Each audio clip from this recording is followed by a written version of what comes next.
पिछले 2 सप्ताहों से हम नहमायाह के विषय में अध्ययन कर रहे हैं। नहमायाह जो था वो साधारण एक सेवक था, राजा का सेवक, जिसे राजा का प्याऊ कहा गया है, जो राजा के राजमहल में रहता था और राजा के भोजन वस्तु जो खाने पीने की चीज़ें होती थी उनका स्वाद चखता था और निश्चित कर लेता था कि उनमें कोई विषैली वस्तु नहीं है, वो उचित ढंग से बनाई गई हैं और राजा की इच्छा के अनुसार है। नहमायाह एक योजना के तहत जाता है और उन लोगों की सहायता करता है जो उसकी कौम के लोग थे, जो उस स्थान पर रहते थे जहां की शहरपनाह टूट गई थी, जहां की शहरपनाह ध्वस्त हो गई थी और उसके फाटक जल गए थे। ये यरूशलेम की शहरपनाह की बात है।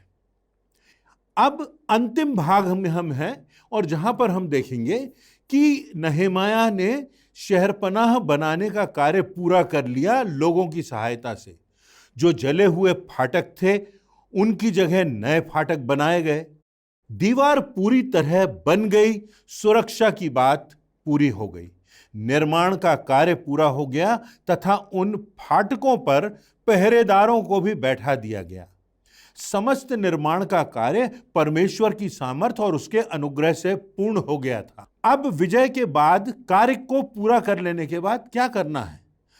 अब विशिष्ट समय था, परमेश्वर को धन्यवाद देना है, उसकी आराधना करना है और सबसे बढ़कर लोगों की जिंदगियों को बनाना है।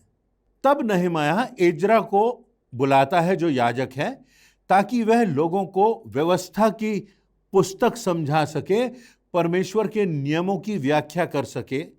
और तब नहमायाह के 8वें अध्याय की 2 और 3 आयतों में लिखा है, तब एज्रा याजक 7वें महीने के पहले दिन को क्या स्त्री क्या पुरुष जितने सुनकर समझ सकते थे उन सबों के सामने व्यवस्था को ले आया और वह उसकी बातें भोर से दोपहर तक उस चौक के सामने जो जल फाटक के सामने था, लिखा हुआ है क्या स्त्री क्या पुरुष, और समझने वालों को पढ़कर सुनाता रहा और लोग व्यवस्था की पुस्तक पर कान लगाए रहे, ध्यान से सुनते रहे। और तब एज्रा ने पुस्तक पढ़ी, लोग ध्यान दे रहे थे, स्त्री पुरुष और जितने लोग जमा थे वो सुन रहे थे परमेश्वर के वचनों को और वे वचन को समझ भी रहे थे। तब एज्रा ने परमेश्वर यहोवा को धन्य कहा और लोगों ने भी परमेश्वर को दंडवत किया। तो अब क्या करना है?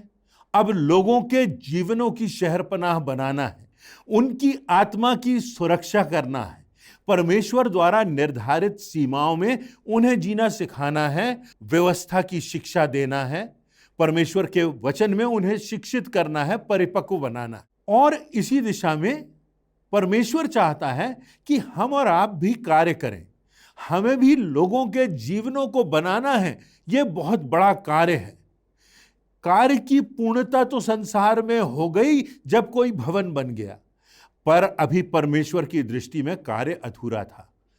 आगे क्या हुआ, कैसे परमेश्वर की योजना पूरी हुई, इससे संबंधित 3 बातों पर हम ध्यान देंगे। पहली बात, नहमायाह और एज्रा ने लोगों को समझाया, भवन किसी इंसान की जिंदगी से बढ़कर नहीं होता। परमेश्वर की दृष्टि में भवन से बढ़कर एक व्यक्ति होता है, उसकी आत्मा होती है, उसका जीवन होता है। नहमायाह की पुस्तक उसके 8वें अध्याय की 6वीं आयत में लिखा है, तब एज्रा ने महान परमेश्वर यहोवा को धन्य कहा और सब लोगों ने अपने अपने हाथ उठाकर आमीन आमीन कहा और सिर झुकाकर अपना अपना माथा भूमि पर टेक कर यहोवा को दंडवत किया। प्रेरितों के काम नामक पुस्तक के 17वें अध्याय की 24वीं और 25 आयतों में एक बहुत प्रमुख बात लिखी है जो हमें समझना है। लिखा हुआ है, जिस परमेश्वर ने पृथ्वी और उसकी सब वस्तुओं को बनाया, वह स्वर्ग और पृथ्वी का स्वामी होकर हाथ के बनाए हुए भवनों में नहीं रहता, ना किसी वस्तु का प्रयोजन रखकर मनुष्यों के हाथों की सेवा लेता है, क्योंकि वह तो आप ही सबको जीवन देता है, श्वास देता है और सब कुछ देता है। पहला कुरिन्थियों उसके 3 अध्याय की 16वीं और 17वीं आयतों में लिखा है, क्या तुम नहीं जानते कि तुम परमेश्वर का मंदिर हो और परमेश्वर का आत्मा तुम में वास करता है? यदि कोई परमेश्वर के मंदिर को नाश करेगा तो परमेश्वर उसको नाश करेगा, क्योंकि परमेश्वर का मंदिर पवित्र है और वह तुम हो। क्या तुम नहीं जानते? जब बाइबल में यह शब्द आता है तो मानो कोई अपने बेटे से कह रहा है, अरे क्या तुम इतना भी नहीं समझते? तुम इतने निर्बुद्धि कैसे हो गए? सुसमाचार का जो एक बड़ा रहस्य है, जो एक बड़ा भेद है, वो ये कि परमेश्वर जो सर्वज्ञानी, सर्वव्यापक, सर्वसामर्थी है, महान है, वह हमारे दिलों में रहता है। वो कहता है, क्या तुम नहीं जानते कि तुम परमेश्वर का मंदिर हो? हम जैसे साधारण लोगों को परमेश्वर चुनता है और इसलिए इस बात का एहसास हमें करना है कि हम परमेश्वर की नजर में महत्वपूर्ण हैं। परमेश्वर हमारे दिलों में रहना चाहता है। क्या हम इस बात के लिए प्रतिबद्ध होंगे? क्या होगा यदि हम भवन बना लें, शहरपनाह बना लें, यह बातें सब हमारे लेखे में आ जाएंगी तो उससे क्या होगा? परंतु परमेश्वर के लेखे में जो बात प्रमुख है वो ये कि भवन से बढ़कर हमें जिंदगियों को बचाना है, हमें जिंदगियों को बनाना है और एक दिन हमें उनका लेखा देना है। हम क्या कर रहे हैं? परमेश्वर हमारे दिलों को देखता है और वह चाहता है कि हमारी आत्मा अनंत विनाश की ओर ना जाए परंतु अनंत जीवन की ओर जाए। दूसरी बात, नहमायाह और एजरा लोगों को समझाते हैं कि हमारे जीवनों में वचन की प्राथमिकता है, परमेश्वर के वचनों की प्राथमिकता है। नहमायाह के 8वें अध्याय की 3 आयत में लिखा है, और वह उनकी बातें भोर से दोपहर तक उस चौक के सामने जो जल के फाटक के सामने था सबों को समझाता रहा और लोग भी ध्यान से सुनते रहे। नहमायाह ने एजरा के साथ मिलकर परमेश्वर का वचन सब लोगों तक पहुंचाया। पर क्या हमारे जीवन वचन के द्वारा नियंत्रित होते हैं? क्या हमारे जीवन परमेश्वर के वचन के आधार पर बने हुए हैं? परमेश्वर के वचन में जीवन है, वह हमारी आत्मा को बचाता है, हमें नया जीवन देता है। भजन संहिता के 119वें अध्याय में बहुत सी बातें लिखी हुई हैं परमेश्वर के वचन से संबंधित। भजन संहिता 119 अध्याय की 11वीं आयत में लिखा है, मैंने तेरे वचन को अपने हृदय में रख छोड़ा है कि तेरे विरुद्ध पाप ना करूं। यदि ये वचन हमारे हृदय में आएगा तो हम पाप से दूर होंगे। भजन संहिता उसके 119वें अध्याय की 49वीं और 50वीं आयत में लिखा है, जो वचन तूने अपने दास को दिया है उसे स्मरण कर, क्योंकि तूने मुझे आशा दी है। मेरे दुख में मुझे शांति उसी से हुई है, क्योंकि तेरे वचन के द्वारा मैंने जीवन पाया है। उस वचन से हमको आशा मिलती है, उस वचन में हमको जीवन मिलता है। उस वचन में पाप से हमें रोके जाने की सामर्थ है। भजन संहिता के 119वें अर्थात उसी अध्याय की 93वीं आयत में लिखा है, मैं तेरे उपदेशों को कभी ना भूलूंगा, क्योंकि उन्हीं के द्वारा तूने मुझे जिलाया है, नया जीवन दिया है, मेरे पापों को क्षमा किया है।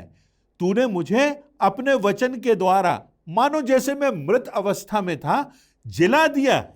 भजन संहिता उसके 119वें अध्याय की 104 और 105वीं आयतों में लिखा है, तेरे उपदेशों के कारण मैं समझदार हो जाता हूं और इसलिए मैं सब मिथ्या मार्गों से बैर रखता हूं। मिथ्या मार्गों से तेरे वचन मेरे पांव के लिए दीपक और मेरे मार्ग के लिए उजाला। नहमायाह के 6वें अध्याय की 16वीं आयत में लिखा है, जब हमारे सब शत्रुओं ने सुना तब हमारे चारों ओर रहने वाले सब अन्य जाति डर गए और बहुत लज्जित हुए, क्योंकि उन्होंने जान लिया कि यह काम हमारे परमेश्वर की ओर से हुआ है। उन्होंने परमेश्वर की सामर्थ को पहचाना, उन्होंने परमेश्वर के वचन की सामर्थ को पहचाना, उन्होंने परमेश्वर के वचनों से बदले हुए जीवनों को देखा और उन्होंने कहा कि जो ये कार्य हुआ है, दीवारों के बनने का, शहरपनाह के बनने का, फाटकों के नए हो जाने का, लोगों के जीवनों में रिवाइवल आ जाने का, उनके जीवनों में परिवर्तन आ जाने का, वो परमेश्वर की सामर्थ्य से हुआ है। जब हम इस संसार से चले जाएंगे तो हमको कौन स्मरण करेगा? कौन हमारा नाम लेगा? हमारी मृत्यु के 25, 30, 50 वर्ष बाद कौन हमें याद रखेगा? जो लोग चले जाते हैं, जिन्होंने बहुत काम किए, बहुत उनका नाम हुआ, प्रसिद्धि उन्हें मिली, कौन उनको स्मरण करता है? यदि मैं आपसे पूछूं कि फला देश में आज से 25 साल पहले कौन वहां का राष्ट्रपति था या प्रधानमंत्री था, तो शायद हमें याद नहीं होगा। हमारे ही देश का इतिहास कितनी बार हमें याद नहीं रहता। नहमायाह हर एक बात में परमेश्वर को श्रेय देता है, उसको सारी महिमा देता है। और यदि नहमायाह के अंतिम भाग में हम देखें, उसकी पुस्तक के अंतिम आयतों में यदि हम देखें, तो हम पाते हैं कि सारा काम कर लिया गया, सब कुछ बना दिया गया। और 13वें अध्याय में 3 स्थानों पर एक ही बात पाई जाती है। नहमायाह 13:14, उसमें लिखा है, हे मेरे परमेश्वर, मेरा यह काम मेरे हित में स्मरण रख, तेरे लेखे में मेरा काम बना रहे। नहमायाह 13:22 में लिखा है, हे मेरे परमेश्वर, मेरे हित के लिए यह भी स्मरण रख और अपनी बड़ी करुणा के अनुसार मुझ पर तरस खा। 13वें अध्याय की 31वीं आयत के अंतिम भाग में वो लिखता है, हे मेरे परमेश्वर, मेरे हित के लिए मुझे स्मरण कर। मेरा परिश्रम तुझ परमेश्वर यहोवा को स्मरण रहे। हे परमेश्वर, मेरी यही याचना है, जो कुछ मैंने तेरे लिए किया है, जो मैंने तेरे नाम से किया है, अपने स्वार्थ से उठकर किया है, लोगों की भलाई के लिए किया है, हे परमेश्वर, मेरे हित के लिए मुझे स्मरण रख। लोग याद रखें या ना रखें, अपने लोग भूल जाएं, अपने लोग उंगली उठाएं, अपनों से आलोचना मिले, कोई कुछ भी बोले, पर जो बात है वो ये कि मेरे हित में इन कार्यों को परमेश्वर यहोवा तू स्मरण रख। हे परमेश्वर, मुझे और कुछ नहीं चाहिए, क्योंकि इस संसार में और इस संसार के बाद देने वाला अगर कोई है तो परमेश्वर यहोवा ही है। पुस्तकों में मेरा नाम लिखा हो ना लिखा हो, पर मेरे हित में परमेश्वर तू मुझे स्मरण रख। इमारतों पर मेरा नाम लिखा हो ना लिखा हो, पर मेरे हित में परमेश्वर तू मुझे स्मरण रख। इतिहास के पन्नों में मेरा नाम लिखा हो ना लिखा हो, पर मेरे हित के लिए हे परमेश्वर तू मुझे स्मरण रख। लोगों के हृदय में मेरा नाम हो या ना हो, लोगों के स्मरण में मेरा नाम हो या ना हो, पर मेरे हित के लिए हे परमेश्वर तू मुझे स्मरण रख। स्वर्णाक्षरों में मेरा नाम लिखा हो या मेरा नाम धूमिल हो गया हो, पर मेरे हित के लिए हे परमेश्वर तू मुझे स्मरण रख। हमारा हित केवल इसमें और इसमें है कि जब हम इस संसार से जाएं तो जीवन की पुस्तक में हमारा नाम लिखा हुआ हो। और इसीलिए हमारी प्रार्थना है कि हे परमेश्वर, मेरे हित के लिए मुझे स्मरण रख। ये हम सब के लिए सबसे बड़ी बात होगी, ये हम सब के लिए सबसे बड़ी याचना और प्रार्थना होगी।